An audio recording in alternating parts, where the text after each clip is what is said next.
sehingga sektor migas bisa membawa nilai tambah bagi bangsa Indonesia.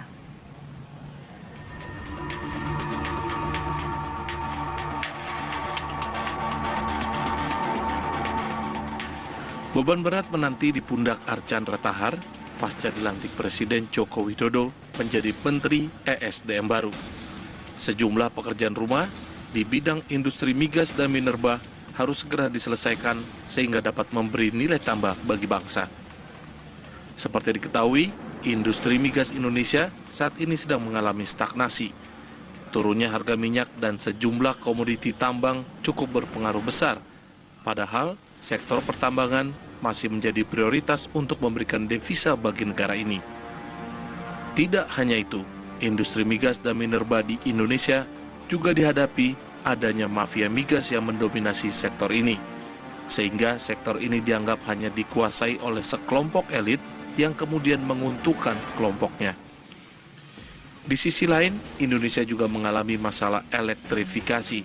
Seluruh Indonesia hingga hari ini sebagian daerah belum dialiri listrik. Padahal listrik sangat penting, tidak hanya untuk industri, namun juga untuk meningkatkan kualitas sumber daya manusia Indonesia.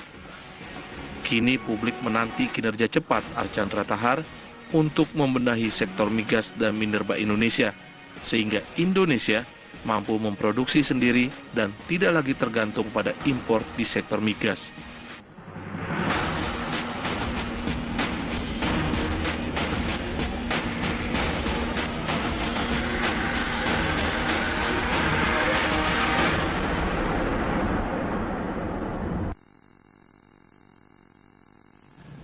Nah, lalu permasalahan apa yang harus segera diselesaikan Menteri SDM Archandra Thahar di sektor industri migas? Ya, sudah hadir di studio kami di TV One Menteri Energi Sumber Daya Mineral yang baru dilantik, yaitu Pak Archandra Thahar. Selamat malam, Assalamualaikum Pak Chandra. Waalaikumsalam, selamat malam. Selamat malam Pak Chandra.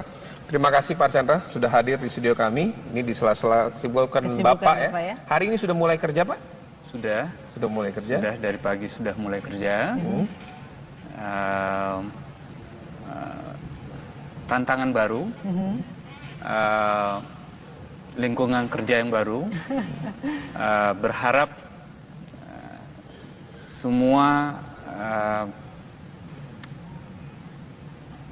teman-teman di Kementerian SDM bisa bekerja sama mulai hari ini. Semoga seterusnya kita bisa bekerjasama lebih lagi. Pak Chandra, kalau tadi Bapak mengatakan ini adalah tantangan baru, dunia baru bagi Bapak. Apa yang membuat Bapak merasa tantangan besar karena lama tinggal di Amerika dan pulang ke Indonesia? Bekerja di sektor atau di industri perminyakan di luar negeri, saya bekerja di corporation, ya. Di perusahaan. Sekarang saya bekerja di sisi yang berbeda, ya, di birokrasi. Tantangannya adalah kalau di corporation ujungnya jelas, kita mencari duit, profit, ya. Sementara di birokrasi belum tentu seperti itu, ya. Kita ada sebagai sebagai regulator, ya. Ya, regulator dia jelas nggak ada profitnya, ya. Kemudian dari sisi corporate culture, ya, kultur perusahaan di perusahaan beda. Kemudian kalau di birokrasi tentu lebih kompleks lagi, ya. Banyak faktor yang ada di situ, stakeholdernya banyak, ya, dan itu sebuah tantangan bagi saya pribadi. Namun demikian, yang namanya tantangan, semakin besar tantangan, ya, semoga kita dimudahkan lah ke depannya. Oh, artinya Pak Chandra ini datang ke Indonesia kembali setelah 20 tahun Pak, ya, betul ya? Kira-kira 20 tahun di Amerika, Pak? 20 tahun. 20 tahun ini memang ingin mencoba tantangan ini. Kenapa akhirnya amanah dan emban ini dipilih oleh Pak Chandra begitu, diambil tugas ini setelah 20 tahun Pak tidak di Indonesia, kemudian karena tantangan itu Pak? Bukan berarti tantangan di Amerika itu juga kecil gitu ya. Karena kalau kita di sana itu kan melting point, tempat berkumpulnya orang-orang dan kita berkompetisi, ya. Berkompetisi dengan orang-orang boleh dibilang seluruh dunia, ya. Yang saya tekankan adalah tantangannya berbeda, ya. Di sini di birokrasi di Indonesia mungkin kita nggak berkompetisi dengan bangsa lain. Tantangannya adalah bagaimana kita membuat birokrasi yang efisien, ya, transparan. Dan bisa bekerja lebih cepat. Ya. Dulu kalau kita di corporation melihat birokrasi, kalau ada sebuah deadline, kita berharapnya adalah kapan ini akan diselesaikan, maunya adalah diselesaikan kemarin. Ya kan? Tapi di birokrasi seharusnya ya, keinginan dari teman-teman di pelaku bisnis inginnya sesuatu berjalan secara cepat, ya kan? Adalah sebuah tantangan bagi saya dulu sebagai pelaku bisnis, sekarang di birokrasi. Bagaimana caranya harapan dari pelaku bisnis itu bisa terwujud? Ya, ya. Bagaimana kita bisa kita harapkan gitu?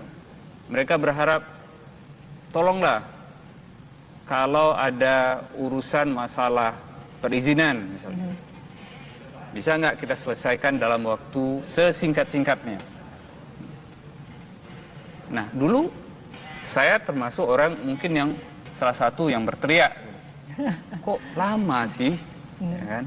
Karena waktu itu korporasi. Nah, sekarang saya berada di sisi yang harus diteriakin juga. Harus diteriakin. Ya. Tantangannya adalah akankah mampu, ya, saya sebagai pimpinan sekarang di Kementerian ESDM untuk mewujudkan impian dari teman-teman kita yang di corporation sekarang. Pak Chandra, kalau tadi Bapak ya mengatakan ingin mewujudkan impian, ketika pertama kali Pak Jokowi menghubungi Bapak, apa yang disampaikan ketika itu? Apa yang diinginkan oleh Pak Jokowi sampai akhirnya proses dari Amerika Bapak ke Jakarta sampai dilantik? Ya. Atau sebelumnya lebih baik Bapak kenalkan dulu gimana ceritanya bisa kenal Pak Jokowi? Proses perkenalan dengan Pak Jokowi sebelumnya, Pak. Jadi ada suatu masa di mana Pak Presiden membutuhkan advice, ya, dan advice itu berkaitan dengan pekerjaan yang saya geluti di Houston. Saya diberi waktu untuk bertemu dan kita berbincang. Ya udah, habis itu selesai. Tidak ada pesan-pesan atau sinyal. Pertemuan itu tahun berapa itu, Pak? Pertemuan itu saya juga lupa itu kapan ya. Ada suatu masa lah, ya. Saya bertemu dengan Bapak Presiden, ya. Nah, disitulah mungkin ada yang chemistry atau apa yang mungkin antara yang tersambung, sehingga saya bertemu sekali lagi dengan Bapak Presiden. Dan kemudian akhirnya sampai pertemuan kedua itu, kemudian Bapak apakah itu sudah membicarakan bagaimana energi tanah air, bagaimana mengembangkan migas di tanah air? Ya, kira-kira seperti itu, ya. Mungkin pertanyaannya adalah kita ketahui bahwa produksi minyak kita, ya, kalau boleh dibilang kan produksinya decline, ya, turun. Ya. Mungkin pertanyaannya, gimana sih caranya mungkin nggak kita akan menaikkan produksi gitu, ya. Bapak jawab nggak mungkin. Ya. Belajar dari pengalaman di Amerika. Ya. Kalau kita berusaha sungguh-sungguh, ya, sebenarnya ada 3 pilar yang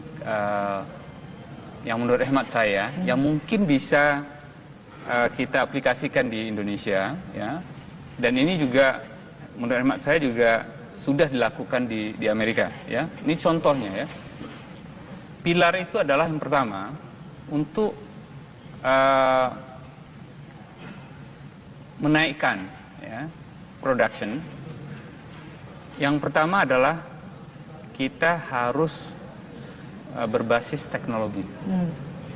Ya. Sejauh ini Bapak lihat kita bagaimana soal basis teknologi itu? Basis teknologi. Nah, sebelum kita bicara tentang basis teknologi, ya. Sebelum masuk ke basis teknologi, kita jeda dulu sejenak, Pak, ya. Dulu, ya, Pak, ya. Kita harus jeda dulu sejenak. Kami akan kembali dengan Pak Chandra Tahar usai jeda program berikut ini.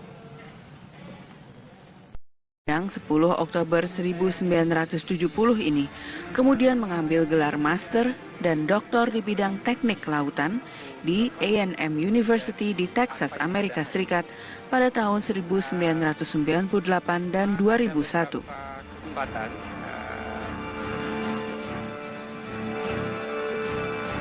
Karier di industri minyak dan gas diawali sebagai asisten peneliti pada Offshore Technology Research Center.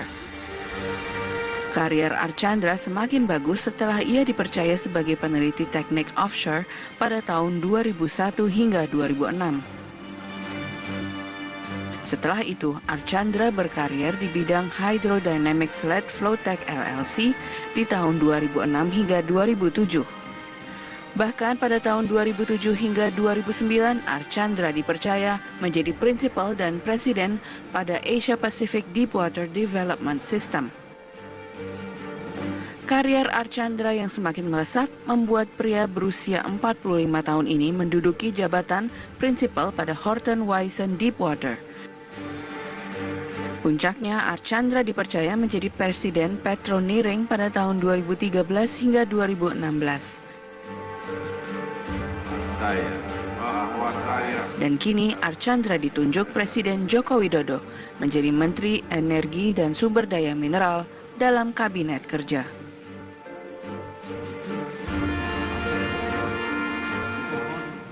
Nah, itu tadi profil dari Pak Archandra Tahar. Pak, melanjutkan tadi Pak, sesungguhnya ada 3 pilar tadi menurut Bapak yang harus kita kembangkan sehingga bisa meningkatkan production tadi itu. Ya, pilar yang pertama kan teknologi, ya.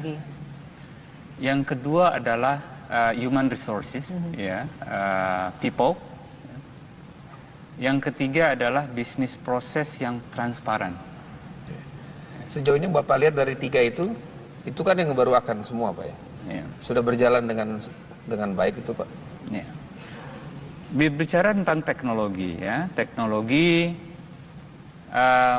ada hal-hal yang perlu kita perbaiki, ya, terutama mindset dari teman-teman kita di Indonesia, di industri.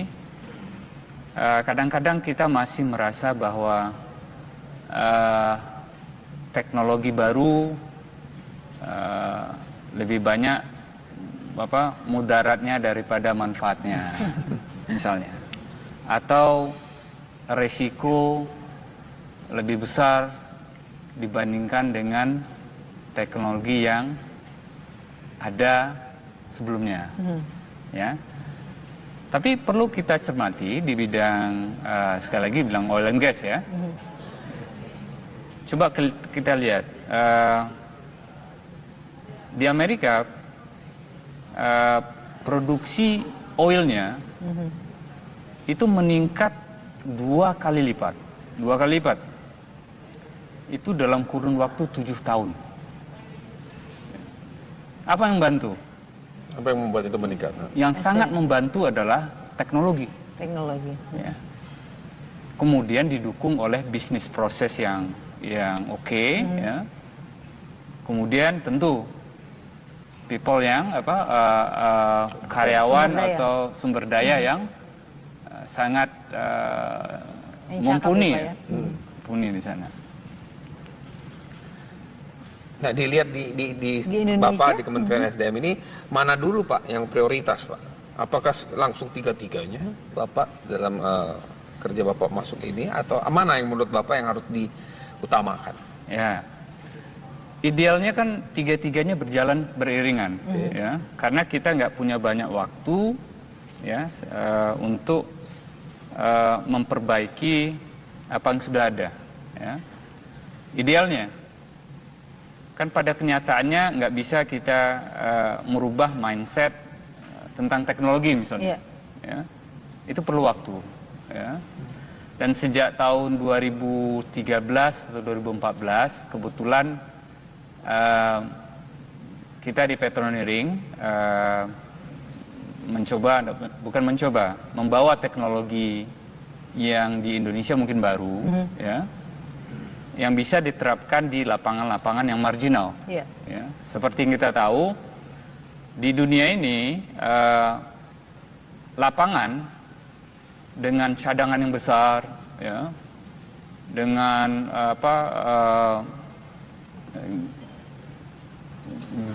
geologi structure yang gampang, itu sudah masanya sudah lewat. Sudah sangat jarang atau hampir tidak ada lagi penemuan-penemuan lapangan besar di dunia ini. Yang ada sekarang itu tinggal yang susah-susah. Ya. Yang susah misalnya deep water, ya, kita harus kedalaman misalnya 1.000 meter. Itu kedalaman air. Kedalaman reservoirnya misalnya 20.000 feet, 30.000 feet. Itu untuk deep water. Terus apa lagi? Yang ada misalnya tight oil, shale oil. Kemudian apa lagi yang ada? Yang ada adalah apa yang dinamakan dengan teknik enhanced oil recovery. Jadi sebenarnya kalau kita lihat namanya sebuah cadangan di awal sebelum di-develop, sebelum diproduksi, dia punya 100%. Ya. Kemudian kita produksi dengan namanya tingkat pertama primary gitu kan, mungkin bisa kita ambil 15-20% atau sekian persen. Kemudian kita lakukan enhanced oil recovery, ya, kita dapatkan sekian persennya lagi. Terbesarnya itu masih mengendap di sana. 50-60% itu masih ada di sana. Jadi kalau ada sebuah lapangan nggak berproduksi lagi, bukan berarti minyaknya habis. Ada. Ya, minyaknya masih ada. Kalau tadi Bapak katakan ada 3 pilar yang memang harus diwujudkan, ada dari teknologi SDM dan juga yang bisnis transparan. Kalau melihat dengan apa yang ada di Indonesia, apakah dalam waktu dekat atau target tertentu Bapak bisa mewujudkan semuanya dalam satu jalan? Ketiga ini Pak berjalan beriringan. Ya. Kalau dari sisi bisnis proses, saya sedang belajar sekarang di Kementerian ISDM. Hari ini pun saya juga belajar melihat seperti apa sih bisnis proses yang ada di Kementerian SDM. Kemudian juga saya melihat bisnis proses yang ada di SKK Migas. Ya. Karena ujung tombak dari bisnis proses salah satunya adalah di SKK Migas, di mana kontrak-kontrak PSC kontrak, ya, itu yang menangani adalah dari sisi komersial, itu kan SKK Migas, ya. Nah, kita perlu melihat apakah di sana ada bisnis proses yang perlu kita perbaiki, itu misalnya, ya. Kemudian dari sisi Pak, apalagi? mohon maaf saya potong di situ Pak. Kalau Bapak tadi berbicara bisnis proses yang transparan, itu kan yang diinginkan tentunya. Tapi disitulah Pak tempat di mana bisnis proses yang tidak transparan atau belum transparan, di situ kemudian ada namanya mafia migas di situ Pak. Ini kan berat untuk mengatasi namanya mafia. Kita tahu Kalau tidak transparan, kemudian ada permainan di situ, apa artinya Bapak juga akan melihat lagi? Kembali lagi salah satu pilar tadi adalah SDM. Orang-orangnya tadi itu, di bisnis proses itu. Apakah Bapak akan melihat satu persatu bagaimana kinerja mereka, bagaimana keterkaitannya ini, sehingga memang bisa transparan dan tidak ada yang bermain di situ? Secara singkat jawabannya tentu. Ya, tentu akan kita evaluasi. Tapi how-nya itu, Pak. Kan yang Bapak hadapi orang-orang yang sudah mungkin sudah lama di situ, ada orang di belakangnya siapa di situ, pemain, ada korporasi di situ. Dan kita juga sudah mungkin seperti yang dibilang mungkin ya, mungkin ya. Tapi insya Allah ya, saya juga percaya itu harus kita mulai dengan sebuah keteladanan. Ya. Keteladanan itu mungkin mulainya insya Allah dari saya pribadi. Saya akan mencoba memperbaiki diri dulu, ya. Apakah saya mampu berbuat, ya, atau melakukan sesuatu dengan sebuah integritas. Ya, ini sebuah sesuatu yang mungkin saya akan coba, ya. Apakah itu akan mempunyai efek ke yang lain? Semoga. Ya, kita akan membenahi sektor ini dengan sebuah keteladanan lah. Ya. Keteladanan itu tentu tidak serta merta bisa kita dengan teladan aja semuanya bisa solve. Oh, enggak. Semua gitu. Ya. Tapi at least kita bisa mulai. Kita mulai ya. Berilah contoh yang baik. Ya. Tapi kalau menurut Bapak dari apa yang menjadi poin tertentu, mafia migas adalah merupakan PR yang berat untuk Pak Chandra.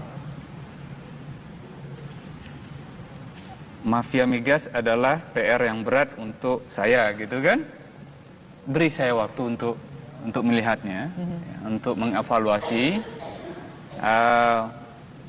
Nanti mungkin dalam lain kesempatan kita akan coba, kan saya update, ya. Oke. Berarti ini adalah janji, Pak, ya. Jadi bahwa memang mafia migas itu akan Bapak berikan bahwa memang sudah bisa misalnya memotong atau transparansi dari bisnis proses itu, kalau Pak, ya. Janjinya adalah saya akan belajar, ya. Oke. Tauladan. Ya. Belajar apakah benar bisnis proses yang ada sekarang itu nggak transparan. Oke. Ya. Ada, tapi kalau secara general kita bilang itu adalah semua mafia migas, tidak juga kan? Iya. Ya kan? Misalnya bisnis proses, misalnya contracting strategi misalnya, strategi kontrak, gitu kan? Iya. Ya kan? Itu kan bisnis proses. Ya. Belum tentu yang namanya kontrak, strategi kontrak itu dihubungkan dengan mafia migas, belum tentu kan? Ya enggak? Ya. Jadi ada hal-hal yang namanya bisnis proses belum tentu mengarah kepada mafia migas. Dan itu akan Bapak petakan dalam berapa bulan ke depan ini? Itu homework saya, Itu pekerjaan salah satu rumah. targetnya ya, Pak. Okay. Ya. Pekerjaan rumah yang harus kita lakukan. Oke. Sedikit Pak singgung sebelum terakhir, Pak, ya, waktu kita soal yang sempat ramai, Pak, dibicarakan sedikit saja. Mungkin Bapak waktu itu belum ada di sini, soal Blok Masela, Pak. Nah, soal itu Bapak punya pendapat soal itu, Pak. Kan yang tadinya antara offshore dan onshore sekarang ternyata sudah diputuskan di onshore. Bapak sendiri specialty di offshore. Ya. Apa soal Bapak pendapat soal itu? Ya, mungkin kita ini yang digarisbawahi dalam sidang kabinet. Menteri tidak punya visi dan misi. Oke. Yang ada hanya misi dan visi presiden dan wakil presiden. Ya. Dalam sidang paripurna kemarin, Pak, ya? Iya. Oke. Jadi Bapak Presiden sudah memutuskan bahwa sesuai dengan evaluasi, ya, oleh Bapak Presiden, tentu dengan tim yang waktu itu mungkin ada ya, sudah memutuskan ini adalah onshore. Saya sebagai pembantu Presiden, ya, tentu akan mengamankan, ya, dan akan berusaha untuk menjalankan amanat ini. Bahwa masalah keputusannya adalah onshore. Ya. Nah, ada satu hal yang perlu kita garis bawahi bahwa tentang offshore dan onshore, yang namanya blok masalah itu ada di offshore. Ya, blok, ya, oke. Ya. Yang onshore apa sih yang onshore? Yang onshore adalah processingnya, LNG processingnya. Tapi lapangannya tetap di offshore. Offshore, ya. Kita ngedrillnya tetap di offshore, ya. Processing facility-nya ada di offshore. Ya. Yang membedakan adalah kalau yang offshore, LNG plant-nya ada di offshore. Yang onshore, LNG plant-nya ada di onshore. Jadi sebenarnya nggak usah ribut-ribut Pak ya, karena kalau Bapak saat itu sudah di dalam ya. Terima kasih untuk waktunya Pak. Terima kasih banyak Pak Menteri. Selamat bertugas. Terima kasih. Terima kasih Pak. Assalamualaikum. Demikian perbincangan kami bersama Menteri SDM yang baru Pak Archandra Tahar dan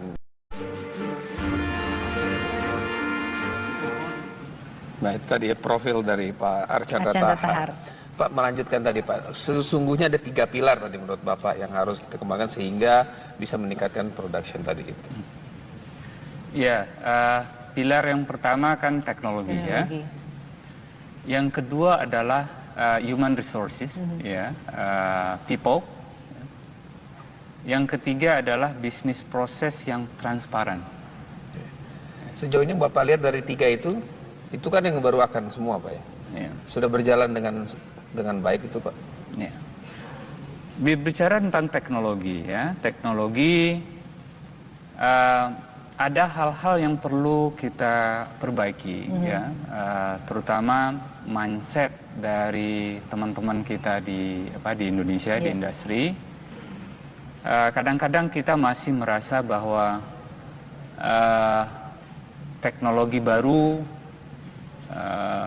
lebih banyak mudaratnya daripada manfaatnya, misalnya, atau resiko lebih besar dibandingkan dengan teknologi yang ada sebelumnya, ya.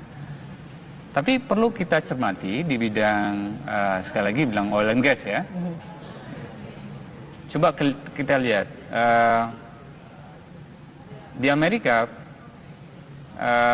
Produksi oilnya itu meningkat 2 kali lipat. Itu dalam kurun waktu 7 tahun.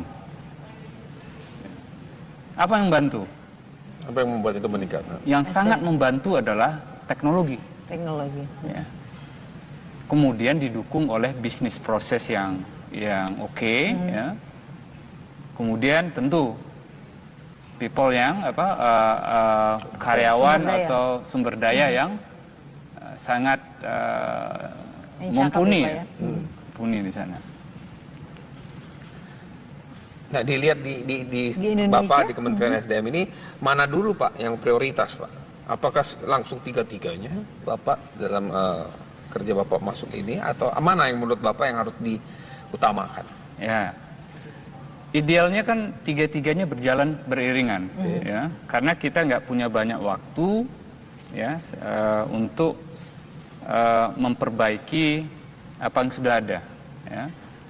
Idealnya, kan pada kenyataannya nggak bisa kita merubah mindset tentang teknologi misalnya, ya, itu perlu waktu. Ya.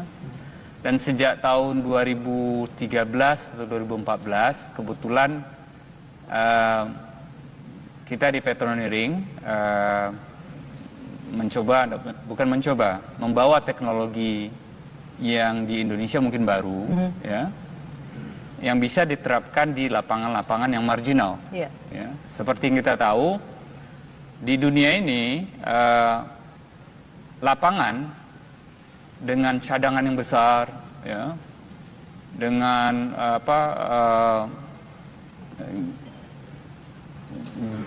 geologi structure yang gampang, itu sudah masanya sudah lewat. Sudah sangat jarang atau hampir tidak ada lagi penemuan-penemuan lapangan besar di dunia ini. Yang ada sekarang itu tinggal yang susah-susah.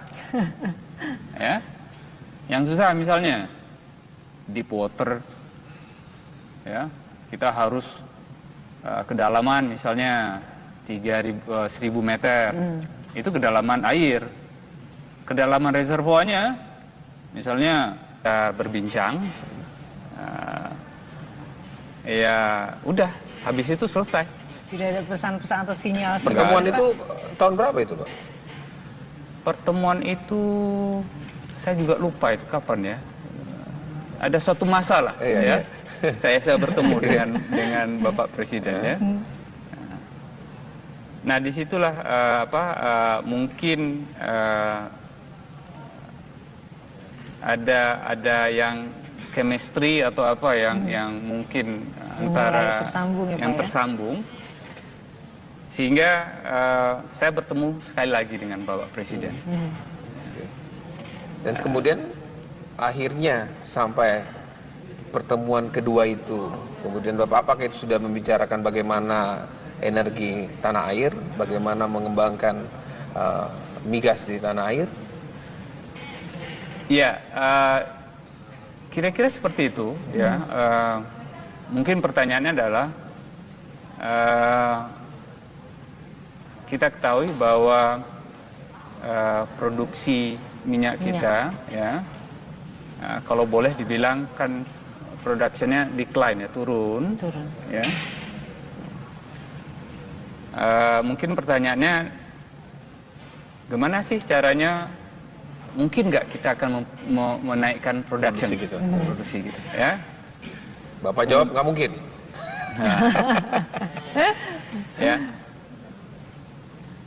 Belajar dari pengalaman di Amerika. Ya. Kalau kita berusaha sungguh-sungguh, ya, sebenarnya ada 3 pilar yang menurut hemat saya yang mungkin bisa kita aplikasikan di Indonesia, ya, dan ini juga menurut hemat saya juga sudah dilakukan di Amerika, ya. Ini contohnya, ya. Pilar itu adalah yang pertama untuk menaikkan, ya, production. Yang pertama adalah kita harus berbasis teknologi. Ya. Sejauh ini Bapak lihat kita bagaimana soal basis teknologi itu? Basis teknologi. Nah, sebelum kita bicara tentang basis teknologi, ya. Sebelum masuk ke basis teknologi, kita jeda dulu sejenak, Pak, ya. Ya. Kita harus jeda dulu sejenak. Kami akan kembali dengan Pak Chandra Tahar usai jeda pada waktu berikut ini. Yang 10 Oktober 1970 ini kemudian mengambil gelar master dan doktor di bidang teknik kelautan di A&M University di Texas, Amerika Serikat pada tahun 1998 dan 2001.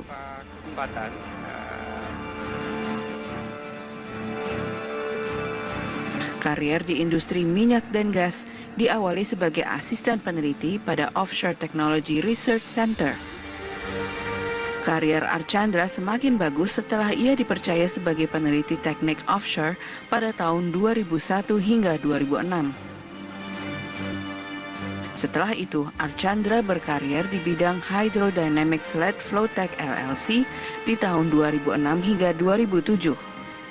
Bahkan pada tahun 2007 hingga 2009, Archandra dipercaya menjadi prinsipal dan presiden pada Asia Pacific Deepwater Development System. Karier Archandra yang semakin melesat membuat pria berusia 45 tahun ini menduduki jabatan prinsipal pada Horton Wison Deepwater. Puncaknya, Archandra dipercaya menjadi presiden Petroniring pada tahun 2013 hingga 2016. Dan kini Archandra ditunjuk Presiden Joko Widodo menjadi Menteri Energi dan Sumber Daya Mineral dalam Kabinet Kerja. Sehingga sektor migas bisa membawa nilai tambah bagi bangsa Indonesia.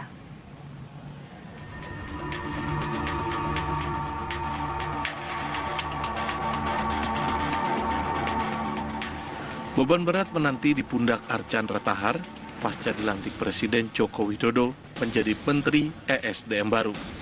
Sejumlah pekerjaan rumah di bidang industri migas dan minerba harus segera diselesaikan sehingga dapat memberi nilai tambah bagi bangsa. Seperti diketahui, industri migas Indonesia saat ini sedang mengalami stagnasi. Turunnya harga minyak dan sejumlah komoditi tambang cukup berpengaruh besar. Padahal, sektor pertambangan masih menjadi prioritas untuk memberikan devisa bagi negara ini. Tidak hanya itu, industri migas dan minerba di Indonesia juga dihadapi adanya mafia migas yang mendominasi sektor ini. Sehingga sektor ini dianggap hanya dikuasai oleh sekelompok elit yang kemudian menguntungkan kelompoknya. Di sisi lain, Indonesia juga mengalami masalah elektrifikasi. Seluruh Indonesia hingga hari ini sebagian daerah belum dialiri listrik. Padahal listrik sangat penting, tidak hanya untuk industri, namun juga untuk meningkatkan kualitas sumber daya manusia Indonesia. Kini publik menanti kinerja cepat Archandra Tahar untuk membenahi sektor migas dan minerba Indonesia, sehingga Indonesia mampu memproduksi sendiri dan tidak lagi tergantung pada impor di sektor migas.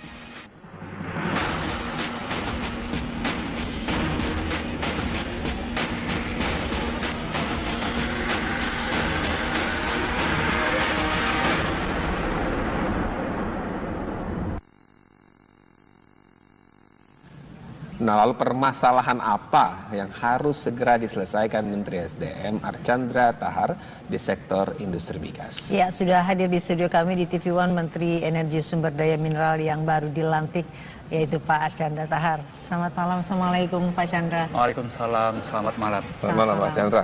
Terima kasih Pak Chandra sudah hadir di studio kami. Ini di sela-sela kesibukan Bapak ya. Hari ini sudah mulai kerja Pak? Sudah mulai kerja? Sudah, dari pagi sudah mulai kerja. Tantangan baru, lingkungan kerja yang baru, berharap semua teman-teman di Kementerian SDM bisa bekerja sama mulai hari ini. Semoga seterusnya kita bisa bekerjasama lebih lagi. Pak Chandra, kalau tadi Bapak mengatakan ini adalah tantangan baru, dunia baru bagi Bapak, apa yang membuat Bapak merasa tantangan besar karena lama tinggal di Amerika dan pulang ke Indonesia? Bekerja di sektor atau di industri perminyakan di luar negeri, saya bekerja di corporation, ya. Di perusahaan. Sekarang saya bekerja di sisi yang berbeda, ya, di birokrasi. Tantangannya adalah kalau di corporation ujungnya jelas, kita mencari duit, profit, ya. Sementara di birokrasi belum tentu seperti itu, ya. Kita ada sebagai sebagai regulator, ya. Ya, regulator dia jelas nggak ada profitnya, ya. Kemudian dari sisi corporate culture, ya, kultur perusahaan di perusahaan beda. Kemudian kalau di birokrasi tentu lebih kompleks lagi, ya. Banyak faktor yang ada di situ, stakeholdernya banyak, ya, dan itu sebuah tantangan bagi saya pribadi. Namun demikian, yang namanya tantangan, semakin besar tantangan, ya, semoga kita dimudahkan lah ke depannya. Oh, artinya Pak Chandra ini datang ke Indonesia kembali setelah 20 tahun Pak, ya, betul ya? Kira-kira 20 tahun di Amerika, Pak? 20 tahun. 20 tahun ini memang ingin mencoba tantangan ini. Kenapa akhirnya amanah dan emban ini dipilih oleh Pak Chandra, begitu? Diambil tugas ini. Setelah 20 tahun Pak tidak di Indonesia, kemudian karena tantangan itu Pak? bukan berarti tantangan di Amerika itu juga kecil gitu ya. Karena kalau kita di sana itu kan melting point, tempat berkumpulnya orang-orang dan kita berkompetisi, ya, berkompetisi dengan orang-orang boleh dibilang seluruh dunia, ya. Yang saya tekankan adalah tantangannya berbeda, ya. Di sini di birokrasi di Indonesia mungkin kita nggak berkompetisi dengan bangsa lain. Tantangannya adalah bagaimana kita membuat birokrasi yang efisien, ya, transparan, dan bisa bekerja lebih cepat. Ya. Dulu kalau kita di corporation melihat birokrasi, kalau ada sebuah deadline, kita berharapnya adalah kapan ini akan diselesaikan, maunya adalah diselesaikan kemarin, ya kan? Tapi di birokrasi seharusnya, ya, keinginan dari teman-teman di pelaku bisnis inginnya sesuatu berjalan secara cepat, ya kan? Adalah sebuah tantangan bagi saya dulu sebagai pelaku bisnis, sekarang di birokrasi. Bagaimana caranya harapan dari pelaku bisnis itu bisa terwujud? Ya, ya. Bagaimana kita bisa kita harapkan gitu? Mereka berharap, tolonglah kalau ada urusan masalah perizinan misalnya, bisa nggak kita selesaikan dalam waktu sesingkat-singkatnya? Nah, dulu saya termasuk orang mungkin yang salah satu yang berteriak, kok lama sih, ya kan? Karena waktu itu korporasi. Nah, sekarang saya berada di sisi yang harus diteriakin juga. Harus diteriaki. Ya. Tantangannya adalah akankah mampu, ya, saya sebagai pimpinan sekarang di Kementerian ESDM untuk mewujudkan impian dari teman-teman kita yang di corporation sekarang.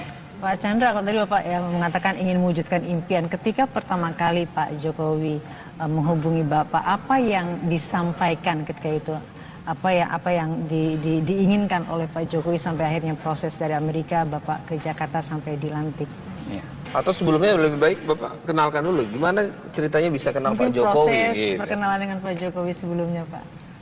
Jadi ada suatu masa di mana Pak Presiden membutuhkan advice, ya, dan advice itu berkaitan dengan pekerjaan yang saya geluti di Houston. Saya diberi waktu untuk bertemu dan kita 20.000 feet, 30.000 feet untuk deep water. Terus apa lagi? Yang ada misalnya tight oil, shale oil. Kemudian apa lagi yang ada? Yang ada adalah apa yang dinamakan dengan teknik enhanced oil recovery. Jadi sebenarnya kalau kita lihat namanya sebuah cadangan, di awal sebelum di-develop, sebelum diproduksi, dia punya 100%. Ya. Kemudian kita produksi dengan namanya tingkat pertama, primary gitu kan, mungkin bisa kita ambil 15-20% atau sekian persen. Kemudian kita lakukan enhanced oil recovery, ya, kita dapatkan sekian persennya lagi. Ya. Terbesarnya itu masih mengendap di sana. 50-60% itu masih ada di sana. Jadi kalau ada sebuah lapangan nggak berproduksi lagi, bukan berarti minyaknya habis. Nggak ada. Iya. Ya, minyaknya masih ada. Kalau tadi Bapak katakan ada 3 pilar yang memang harus diwujudkan, ada dari teknologi SDM dan juga yang bisnis transparan. Kalau melihat dengan apa yang ada di Indonesia, apakah dalam waktu dekat atau target tertentu Bapak bisa mewujudkan semuanya dalam satu jalan? Ketiga ini Pak berjalan beriringan. Ya. Kalau dari sisi bisnis proses, saya sedang belajar sekarang di kementerian ISDM. Hari ini pun saya juga belajar melihat seperti apa sih bisnis proses yang ada di Kementerian ISDM. Kemudian juga saya juga melihat bisnis proses yang ada di SKK Migas. Ya. Karena ujung tombak dari bisnis proses salah satunya adalah di SKK Migas, di mana kontrak-kontrak TSC kontrak, ya, itu yang menangani adalah dari sisi komersial, itu kan SKK Migas, ya. Nah, kita perlu melihat apakah di sana ada bisnis proses yang perlu kita perbaiki, itu misalnya, ya. Kemudian dari sisi Pak, apalagi? mohon maaf saya potong di situ, Pak. Kalau Bapak tadi berbicara bisnis proses yang transparan, itu kan yang diinginkan tentunya. Tapi disitulah Pak tempat di mana bisnis proses yang tidak transparan atau belum transparan, di situ kemudian ada namanya mafia migas di situ, Pak. Ini kan berat untuk mengatasi namanya mafia. Kita tahu kalau tidak transparan, kemudian ada permainan di situ, apa artinya Bapak juga akan melihat lagi. Kembali lagi salah satu pilar tadi adalah SDM. Orang-orangnya tadi itu, di bisnis proses itu. Apakah Bapak akan melihat satu persatu bagaimana kinerja mereka, bagaimana keterkaitannya ini, sehingga memang bisa transparan dan tidak ada yang bermain di situ? Secara singkat jawabannya tentu. Ya, tentu akan kita evaluasi. Tapi how-nya itu, Pak. Kan yang Bapak hadapi orang-orang yang sudah mungkin sudah lama di situ, ada orang di belakangnya siapa di situ, pemain, ada korporasi di situ. Dan kita juga sudah mungkin seperti yang dibilang mungkin ya, mungkin ya. Tapi insya Allah ya, saya juga percaya itu harus kita mulai dengan sebuah keteladanan. Ya. Keteladanan itu mungkin mulainya insya Allah dari saya pribadi. Saya akan mencoba memperbaiki diri dulu, ya. Apakah saya mampu berbuat, ya, atau melakukan sesuatu dengan sebuah integritas.